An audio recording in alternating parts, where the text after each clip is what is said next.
Hi guys, so I'm Hannah Marie from Hannah Marie Coaching, and I'm here on the Heart Centre Visionaries YouTube channel. And today I've got the lovely Jen Thomas to talk to, which I'm super excited about this topic. So, how are you doing? How are you, Jen? I'm great, thank you. And hello to all your, I was going to say listeners, but this is on YouTube, so watchers. So hi to your audience as well. I'm great, thank you. Good. Well, okay, so before we kind of dive into it, so we've got a really juicy topic, which I'm super excited to look into today. So Jen is a qualified coach. She's an NLP practitioner, certified angel guide, and spiritual mentor. And honestly, you do so many things, it's incredible. And really, she helps individuals build super successful businesses by helping them develop their own intuitive skills to help them, align with their heart and soul, which is really beautiful and a way that we need to do business, right? If we lose touch with the heart and soul, it's kind of we lose that essence of who we are. So welcome. I'm excited to dive into this because as well I know that you had a successful 20-year marketing career and then you shifted to to do the work you do. So I'd love to hear a bit about like how did that transition happen for you? How did you lead? How did you get to that place? Yeah, right. It's an obvious step, right? Yeah, so thank you for asking. It was quite a roller coaster of a journey in a Mm, lot of ways, actually. But yeah, I had that 20-year marketing career, predominantly in corporate. The latter 10 or 11 years were in the video games industry. mm, So mm. even more of an obvious leap, Wow, right? totally. Um, yeah, so I was very fortunate to, work with some, amazing people, talented people, and I learnt a lot. And the energy actually in that industry in a lot of ways was, fantastic. Mm, But ultimately it was still in that corporate structure. There was the hierarchy, there was the going at 100 miles an hour, mm, working 12-hour days, 6-day weeks, quite regularly. Well, in fact, the last 2 years, that's exactly what I was doing. mm, And I burnt out. mm, Um, you know, maybe for obvious reasons. It's not sustainable to mm, work in that way.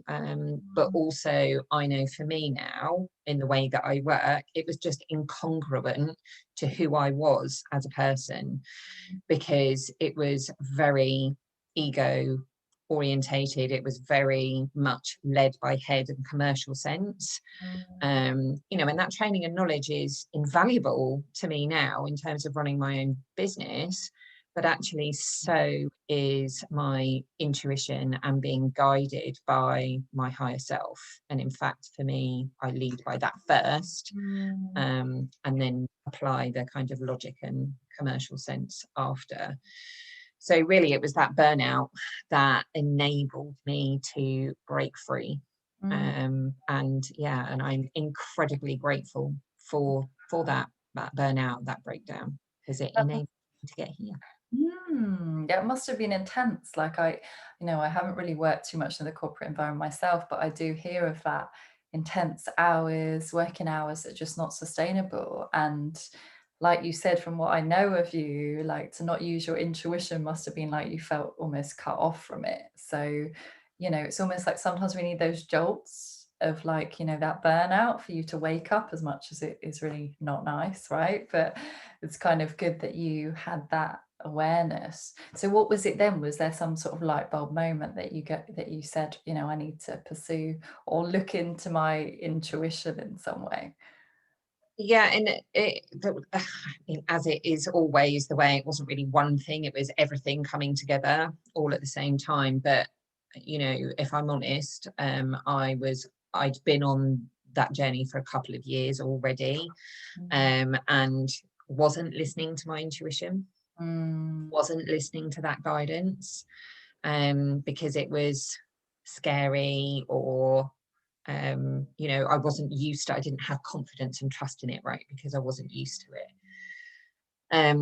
So yeah, it was actually a couple of years before that I did have a bit of an epiphany, I suppose, if you like. I was on a health retreat in Portugal, which is the first time I'd ever done anything like that. It was also my first experience of yoga, and it just helped me connect, the classic mind, body and soul. And I stopped for a week, right? I stopped and realized just how desperately unhappy I was in my work, my life, everything really. So that was I need to do something about that. Wow. Yeah. Yeah. That's, and also I think the intuition, and we're going to dive into this a bit later, by the way, people, I didn't say that at the beginning, is we're going to dive into 7 signs you're an empath in a little bit. But I think that intuition is so important, right? Because it's actually learning how to listen to your intuition and know if it's coming from your intuition or it's from your head. And I think people get confused, is it the head or is it the intuition? And what I've learned is, like, your intuition is a feeling. It's kind of just knowing, right? It's just like, go for that walk. You don't really know why, but it becomes clear later on. So what's your experience of that? This is a big So many experiences, Hannah. So many.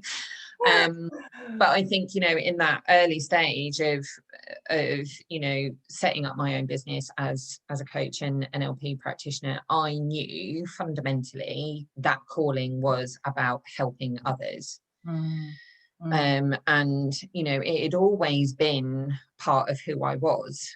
If I looked at my friendship circles, I was the go-to person to talk to about their problems and their feelings and emotions. And I was the support, the rock, if you like. So I mm, always knew that there was that inner calling in there. And yeah, as you say, it is that, I think that's that intuition or that soul voice, that higher self voice. It's so quiet. It's always a whisper. The ego knows and the head knows how to shout way louder. Right? So that's what we listen to because it's what we know and mm. it's familiar. But yeah, examples of that, probably the most recent was in 2019. It was about March, April, May, springtime. Let's do that. Springtime 2019. I received probably the shoutiest bit of guidance I'd ever received. That was very clearly, you must change your business to being online, and you must speak your truth. Oh, Now is the time to share, because at that time I was very much in my spiritual closet and I wow. wasn't talking about who I truly was and the work that I was truly doing, Mm, and to teach what I know. And I just took that leap of faith. Thank wow. goodness I did. Thank goodness I did. What a beautiful realization, though, I love that you describe it as a whisper, because it is quite subtle often, isn't it? And the more what I've noticed myself is the more you connect in with your intuition, whether it's through meditation or practices like that, it does get louder. But it takes time to, cultivate that trust. And I love your saying that it was like taking that leap of faith, that you had to listen to that, because otherwise the thing is, to me, I think that whisper gets louder. If you don't listen to it and you shut it down, it just comes back later on, Yeah, and so often in a physical way. Mm. This is where I'm sure in your community, everybody is very familiar with the phrase dis-ease, Yeah. right? So, it can come out as all sorts of illnesses. For Mm. me, it was torn muscles. I was I was an avid netball player, and Mm. I tore, thankfully not at the same time, but I tore both my calf muscles Wow. Oh, and crazy. damaged the cartilage in my knee, and I still wasn't listening. So the Oh, universe and my higher self created a breakdown. Let's do that. Oh, that's Now you'll stop. that's really crazy, the lengths that you have to go to because we're stubborn as humans. And you saying that, it reminds me of a time when I was in Australia and kind of waking up to this, conscious path and questioning my life and all what you do. And I ended up getting shin splints from having a door knocking job, which was just crazy at the time. It was, I hated it, but I ended up getting these shin splints, and it was such an unusual thing to get. Apparently, only athletes get it, and I was just up on the sofa for a couple of weeks in so much pain. And it was like the universe was saying, stop, like you need time alone. And then I found the personal development section of the library. So, it, it Yes, comes universe, loving your work. it comes in ways that you don't expect. Yeah. So with I'm curious to know, like, how, because I'm sure you get a lot of different women coming to you in business. How do you teach them to kind of tune into that inner voice and help them listen to it?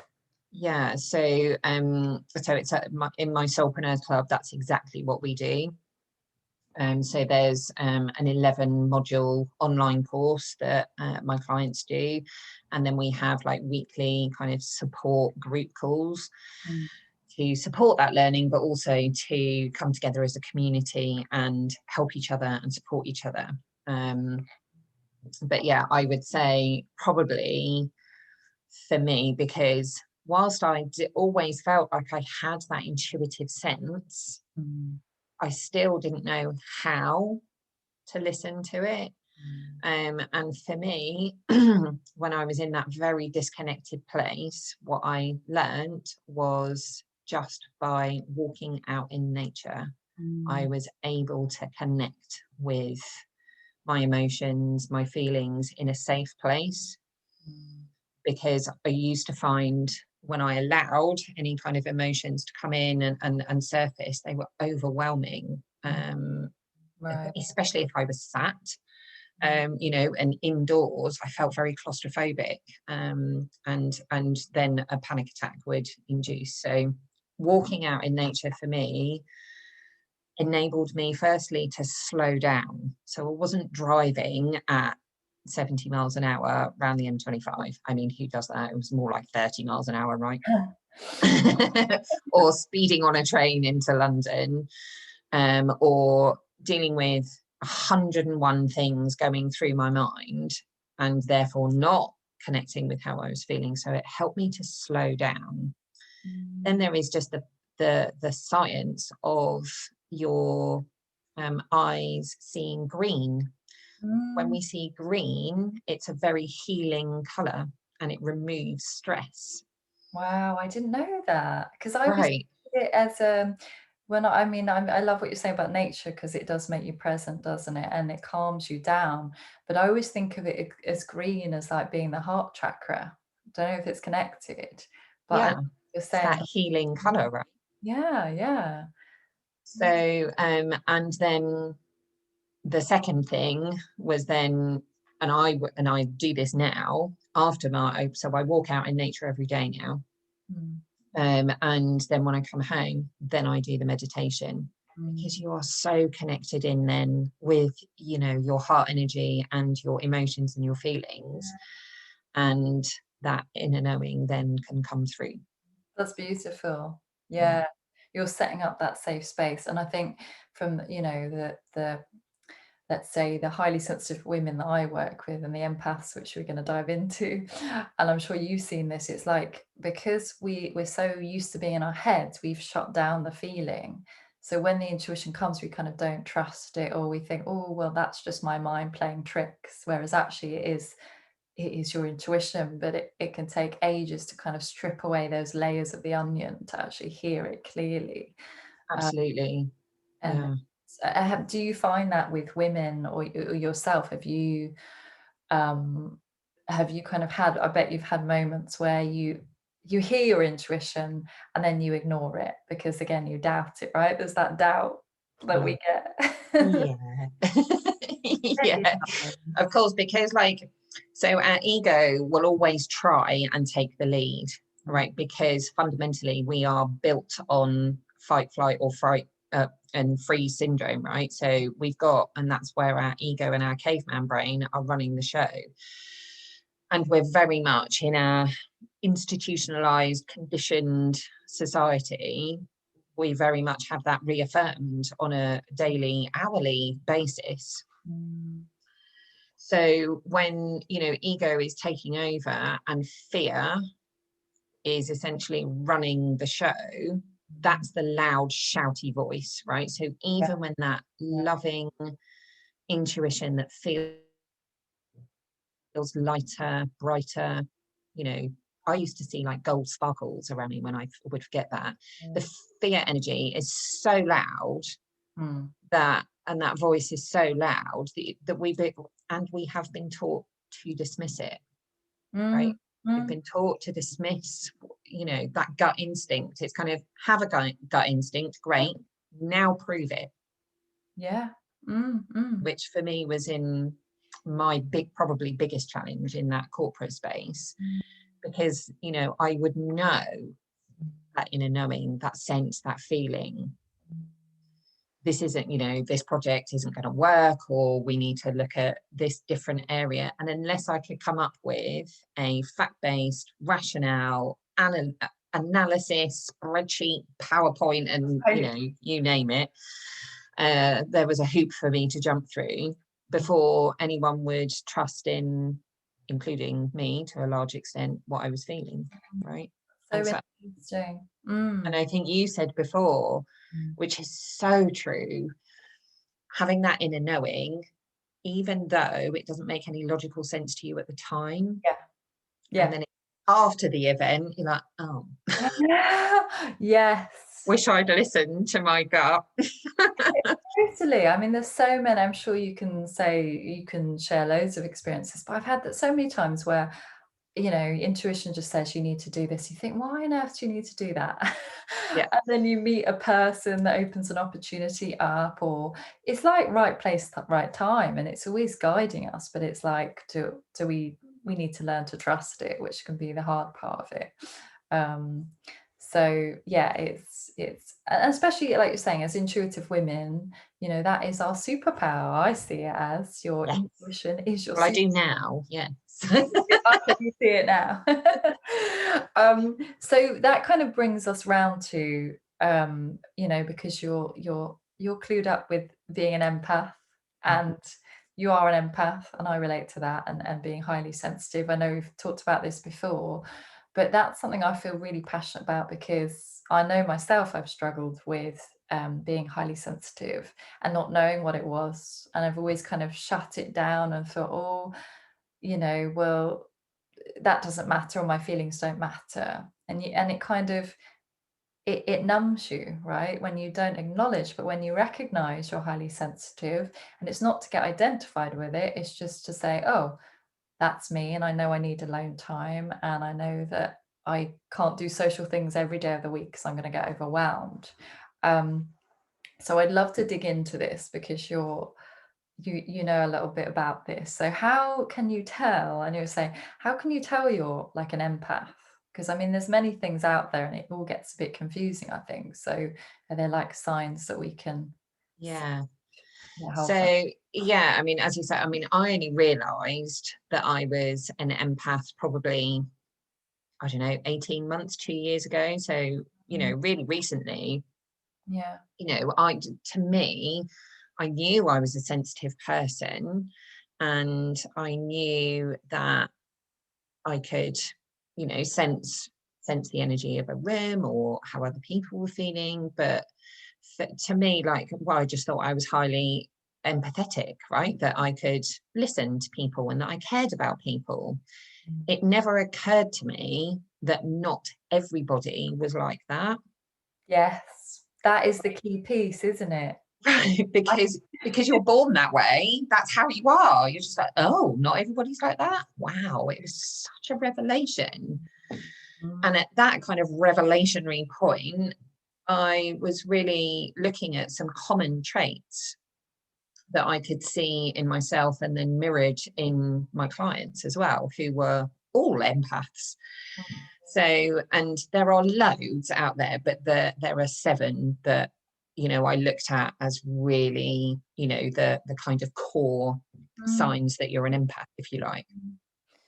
Yeah, so I just want to, because it's so interesting you're saying about you thought everyone else was like it too, because that's exactly how I felt. And exactly like you, I only clocked that I was, highly sensitive probably about a year and a half ago too, when I read The Highly Sensitive Person, which by the way, I recommend to everyone should read if you think you are. There's a self-test in there, but it's like it gives you permission to be that way. It's like it feels like, oh, there's like a relief of like, oh, well, that's okay that I feel energy. That's like, again, goes back to being that is my superpower. It's not a curse, it is a blessing because I understand how to navigate that now. And I know, we need more downtime, and that is just our way of being in the world. So I think it Yeah. gives people a sense of relief, really, when they know that. Yeah, 100%. And yeah, very much like you, I now just see it as such a gift. I'm like, how lucky am I that I can do this? Yeah. It's kind of cool, right? Um, I but hear I it. think, build not just in a corporate place, but we have been living. I mean, it is changing, but we have lived in a patriarchal society for a very long time, where it has all been about fact, analytics, rationale, science, and actually feelings and emotions have actually not been just dismissed but ridiculed. Mm, How many times have you been told that you're too sensitive, too emotional, get a grip? yeah. And, aren't you being a bit dramatic? How many times have we been told that?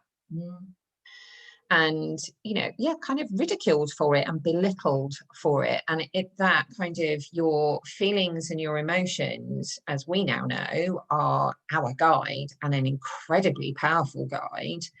To have those not valued and even disrespected, that has to have an impact on self-worth, mm.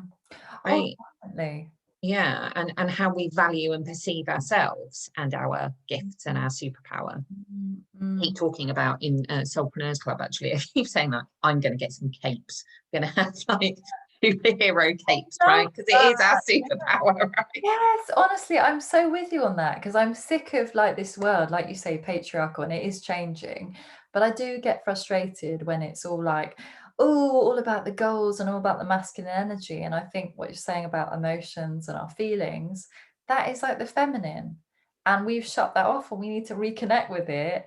And, these amazing women out there, us, and I'm sure there's many more I know in the community that are highly sensitive. Like they've got to start seeing this as a gift and actually Absolutely.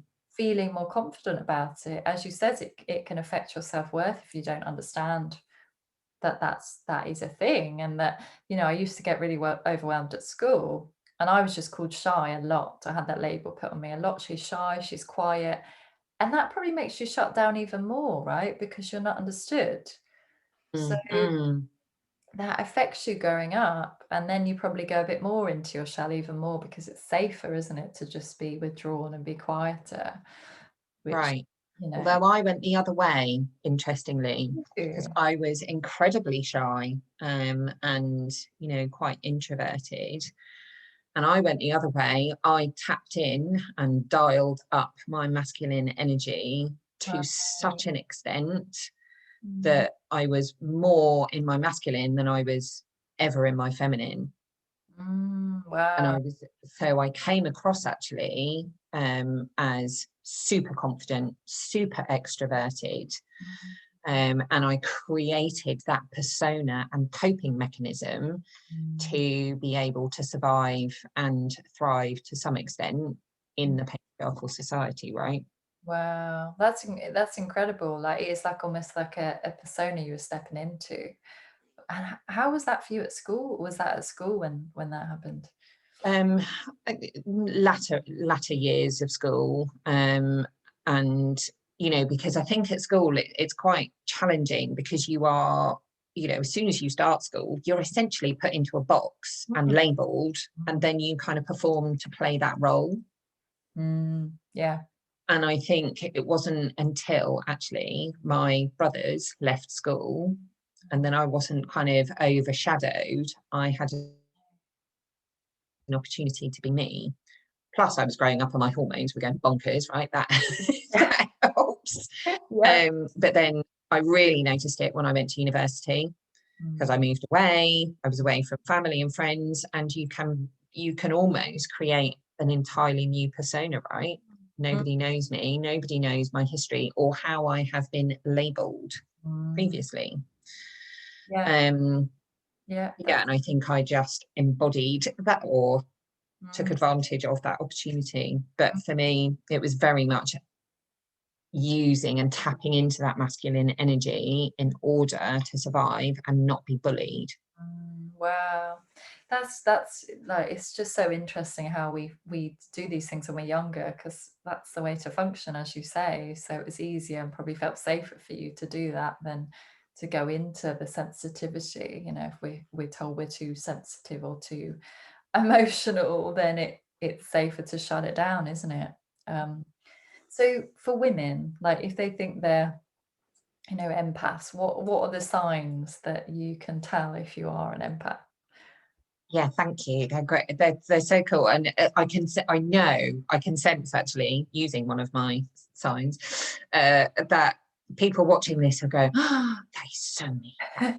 That's so me." Amazing. So the first one is having a sensitivity to other people's feelings, and I know I mentioned earlier. For me, that was such the revelation of what really not everybody does that. Wow, it explains so much to me in terms of like my relationships with people, because quite often, I realize now I hadn't really verbalized and spoken about how I was feeling because I thought they were sensing it in the same way that I was sensing how they were feeling.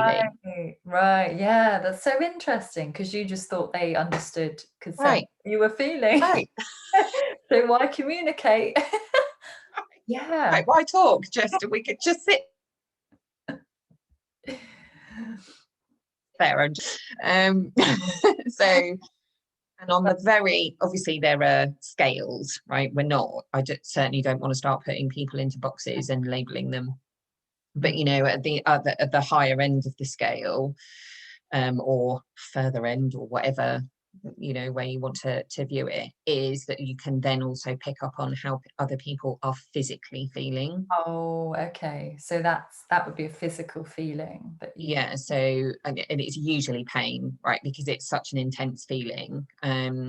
So for example, I was just working with somebody last night actually, and we could feel each other's legs, and we were shifting energy. Oh, wow. Could feel that physical sensation. Wow, that's powerful. Super powerful. Yeah, really powerful. And I think with the thing of feeling other people's emotions, it's what I've noticed in myself and people I work with is often people feel quite drained and they don't really know why. So I guess that would be a sign of this, you're picking up. Yeah, so yeah, that's it's I've kind of called it out as a separate sign because Mm, it's more that feeling of needing to have alone time to recharge, right? Because I think you mentioned earlier, it's kind of like I love being social, but not every day. It's exhausting, yeah. right? You need that kind of. It's almost like coming in. It's like you're a mobile phone, right? You kind of need to come in and plug in, recharge, and just. Whew, just leave me be. Need to update my internal apps, thanks. I love that image. Yeah, yeah. Yeah. So Um, relate to that so, one. so that's sign number 2. And number two. Okay. Yeah. Yeah, and then sign number 3, and this is a really interesting one. And again, another revelation for me and a lot of my clients is not knowing what makes you happy because you are spending all of your time focusing on what makes other people happy. Wow. I've not heard it phrased like that before. Yeah. That's an It's, interesting one. as an empath, I think it's innate for us to want to serve others in some way. People, like, we might be labeled as people pleasers, Mm, in a lot of respects, but because it's not just a, I like being kind and compassionate to other people. It's it's an innate need, and when we're not helping and supporting other people, animals, whatever it might be, we feel bereft in some way, or unsatisfied, unfulfilled in some way. mm, But again, it really is about balance, right? So if you're always focusing on making sure everybody else in your world is happy, where do you fit into all of that?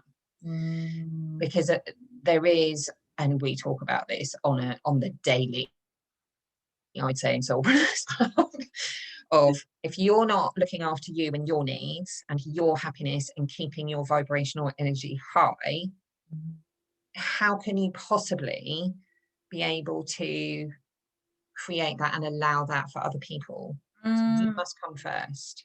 I love that reminder. I really relate to this one. It's like you've got to put your, in the plane, you've got to put your oxygen mask on first before you help someone else. It's exactly Exactly. that, isn't it? And I really like that, because I definitely have in the past felt responsible for people's happiness. And I can't even tell you why. It just feels like an intuitive thing that, oh yeah, I've got to make that person happy. I've got to do this for them. But when you actually just give yourself permission to do what you need to fill your glass up, then yeah, you're going to function much better in the world. Right, Really right, absolutely. good. Absolutely. Yeah. Yeah. So then the fourth one is that we deeply, deeply, deeply, it is like written into our cells, care about other people, animals, nature, the well-being of the planet. Mm, I can well imagine a lot of your audience will have seen, documentaries on Netflix, that have reduced them to tears, yes. and not just in a, gosh, this is quite an emotional experience. They'll still be thinking about it and feeling what they've experienced 6 months ago, 12 months ago, Mm, and they feel a calling almost to help change, mm, mm. the mistreatment of people, animals, nature, all of the above. And in that sense, then, is when we start moving into the realms of being light workers. Yeah. Right. Yeah. I am firmly of the view that as empaths, we are light workers, and we are here to change the planet for the better for everybody, whether that be in a really small way or in a really huge way. But collectively, it will be immense. And we're already starting to do that. That's really powerful. I love that what you're saying about the watching the documentary or something, because I ended up I can't remember what it's called, but I ended up watching a documentary on Netflix that made me vegetarian, basically. Because it was Right. so traumatic. I found it traumatic, like you said, and I was in tears, and I just wanted to watch the whole thing. Basically, it was about the treatment of animals, and I wanted to see it, but part of me wanted to turn it off. And for some reason, I just sat through the whole thing. I was in floods of tears. I was like, I'm never eating meat ever again. It was just so intense. And I just changed like that. But it was that, yeah, it affected me, probably made me quite ill emotionally, Right. the anxiety for a long while after, actually. So it's interesting you're saying about that. So I guess it's kind of minimizing what we're watching and what we're taking in, really. I think it's being aware and consciously aware of it. Mm. If we think about, documentaries like that, they are designed to be sensationalist. It's why I don't watch the news in Mm, any way, shape, or form, because mm. it's designed to be sensationalist. Now, for your non-empath, that's kind of a, oh, and they'll kind of, you know, almost enjoy the drama of it. When Mm. you're an empath, you feel what they're feeling times 100. Yes, right. So I I think it is totally get it. having that conscious awareness of, okay, let's try and, you know, set some boundaries and watch this through a non-empath, you know, art. Yeah, you know, that's so key. I really love that because I even absolutely love animals, as you're saying. I'm animal mad. And even just watching, you know, like the, you know, David Attenborough or something when I was younger, I remember just how I can feel it now. It's just Mm, like this powerful emotion of watching this animal like almost be chased like by, you know, the predator coming for the prey. I just couldn't watch it. I was just like in tears. I felt their emotion. I always thought right. just everyone felt like that, but it Right, right. And on the opposite end of it, being brought to tears just by the sheer beauty of Mother Earth. mm, You know, I can cry. I mean, honestly, if my previous colleagues could see me now, but I could cry at a flower sometimes. It is so beautiful. And, you know, butterflies and, you know, that is an empath. Like non-empaths don't cry at beautiful scenery, right? I love that though. It's like the appreciation of nature, isn't it? I think maybe it's also my creative brain, but I definitely, you know, when I get into nature, I'm always like touching things and going, wow, isn't it so beautiful? You know, Yeah, like even yeah. a wilting rose, I'll go, it's beautiful. Right, right. But that is that innate and deep, deep care and passion and compassion for all of us. Mm, It's mm, not, you know, that community oneness. yeah, it's a beautiful, wow, I love that. Mm, Me too, me too. And it, for me, it brings such comfort actually. It's probably, you know, the key reason why I go out in nature now, not just to connect with my intuition, but to know I'm not alone. mm, Right.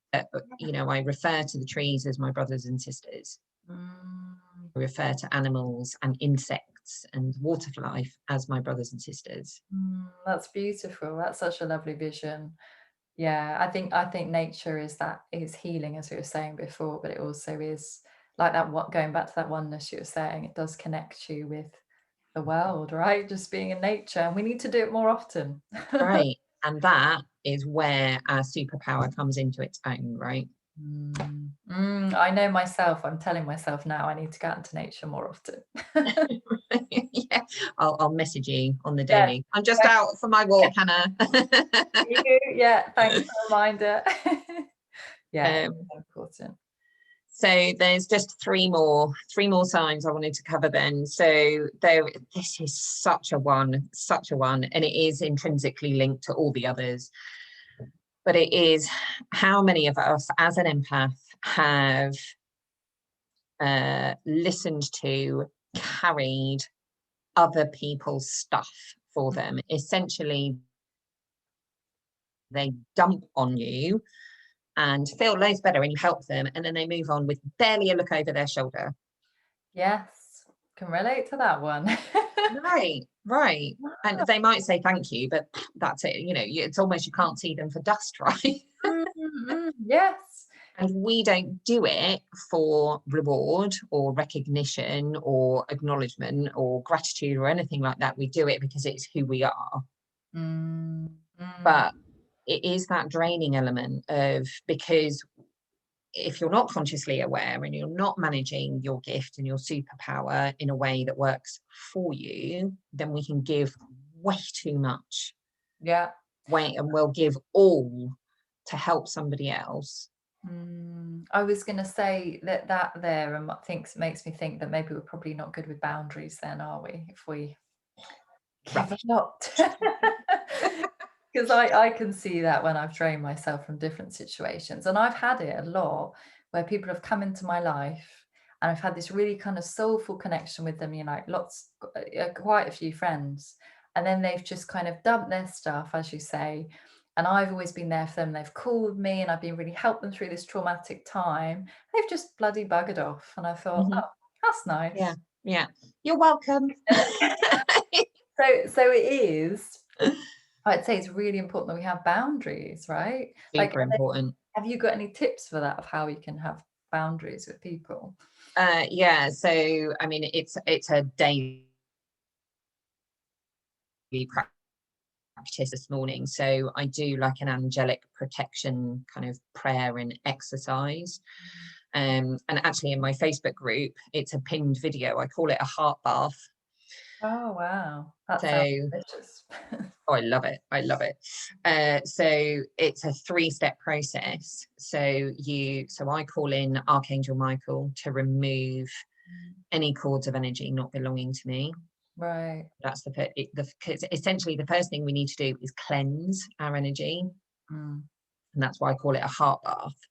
And then I do a breathing exercise to essentially just bring love and light into my heart and exhale anything that feels kind of heavy or worrisome or anxious. And then I do kind of a gratitude piece and thanking my brothers and sisters out in nature for supporting me and protecting me, and just really connect in with all that is and all that I am. And then I call in Archangel Michael again to protect my energy from anything draining. Beautiful. Yeah, that's a real important one. I see my clients struggle with boundaries too, as have I. We practice what we teach what we need to learn, right?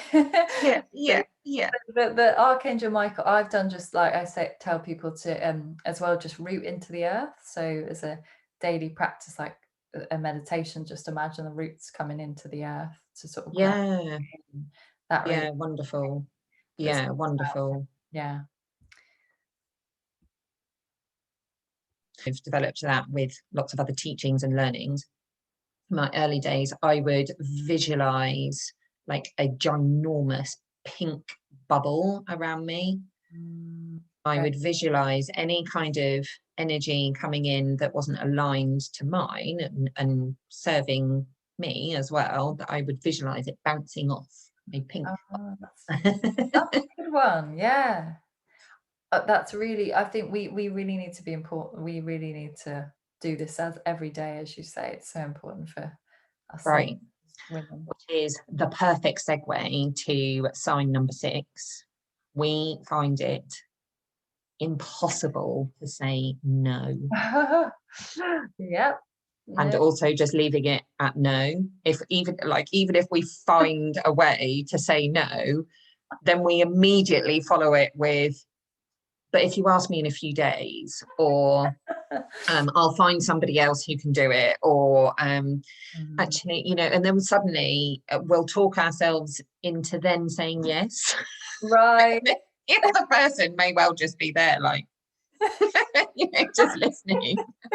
The boundary thing again, isn't it? Yeah, it's that boundaries, it's the innate need to help and serve and make other people happy, mm, right? But it is so important to learn when to say no, and that's it. You just say no. You don't then justify why you're saying no. yes, that's important. What I did a practice once that really helped me is I started tracking what I said no to throughout the day, even if it was a biscuit. It's Brilliant. a really good thing to do.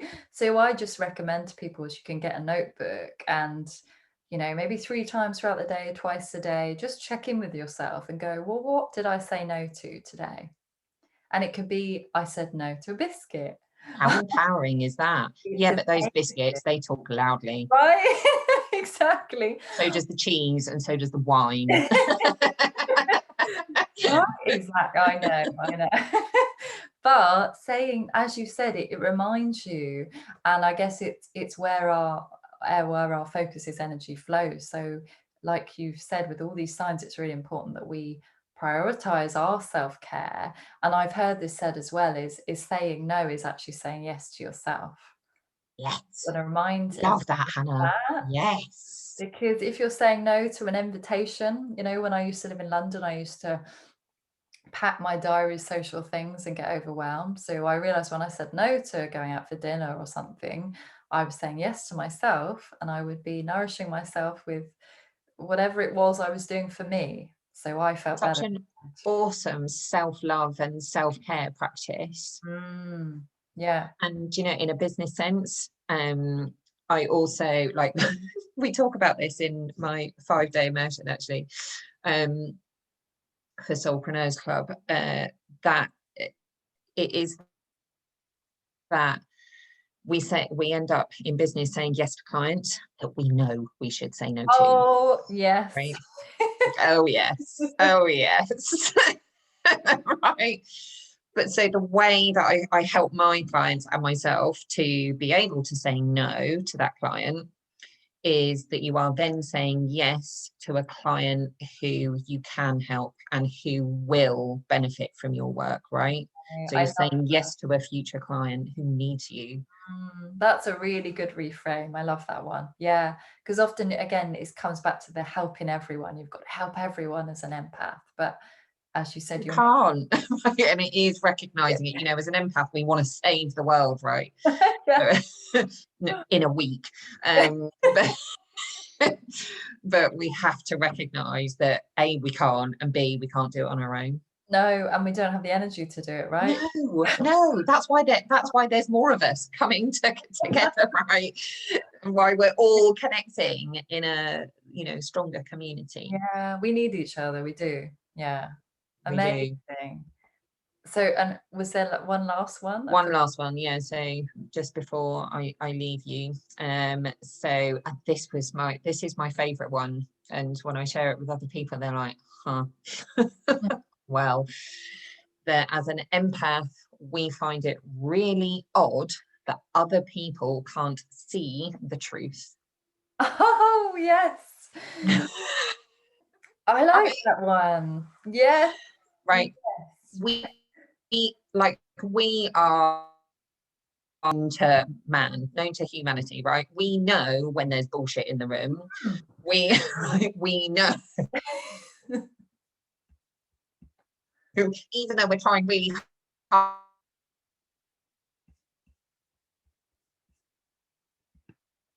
No.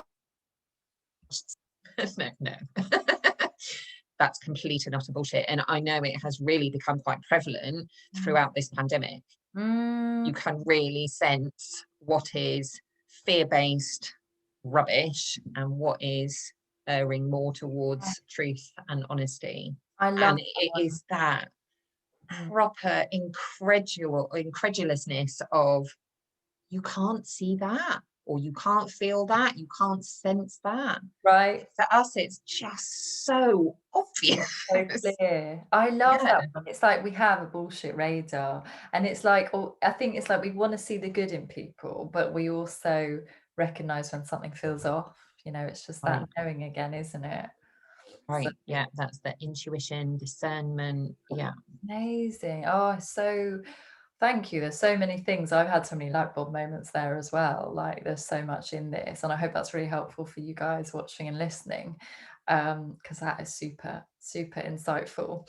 So yeah, lastly, before we wrap up, I could literally talk to you all day.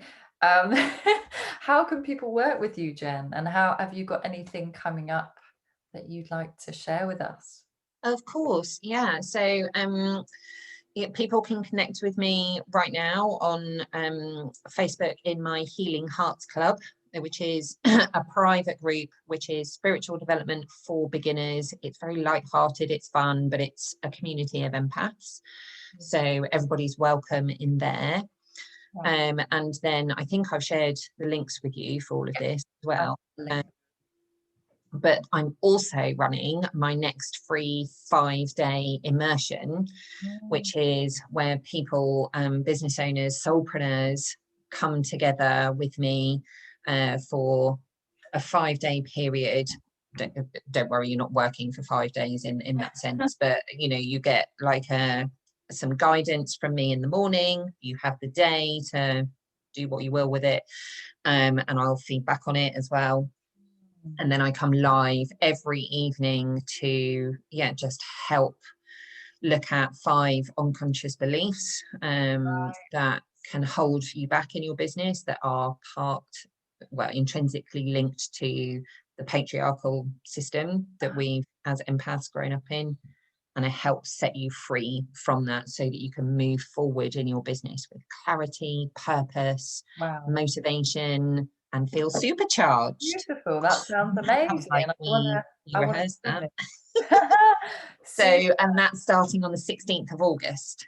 Amazing. I will add all the links because that sounds Thank fabulous, you. and I'm sure it's going to help a lot of women. So, Yeah. The last one was out of this world. Yeah, we had like 50 people in there experiencing like revelations, light bulbs, like fireworks going off. It was so powerful. So yeah, so excited.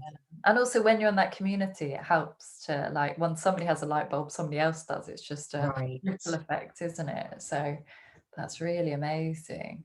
Great. Well, I'll put all your links in the description. It's been so, so fun chatting with you, and thank you for sharing all your wisdom and being sharing openly from your heart space. So You. Yeah, I'm delighted, and thank you for having me, and thank you for everybody watching. If you want to connect with me, Instagram's probably the best place as well to follow me there at Revitalise Coaching.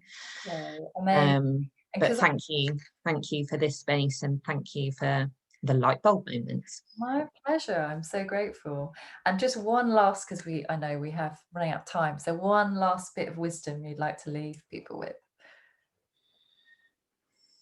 Have the courage and bravery to listen to your heart and take action on what it's saying to you. Wow. That You is, are not alone. You are not alone. mm, that is very potent. Yeah. Wow. Beautiful. Lovely words. I'll leave you all with those words of wisdom. Thank you, Jen. It's been a joy. Thanks. Lots of love. Take care. Bye. Bye.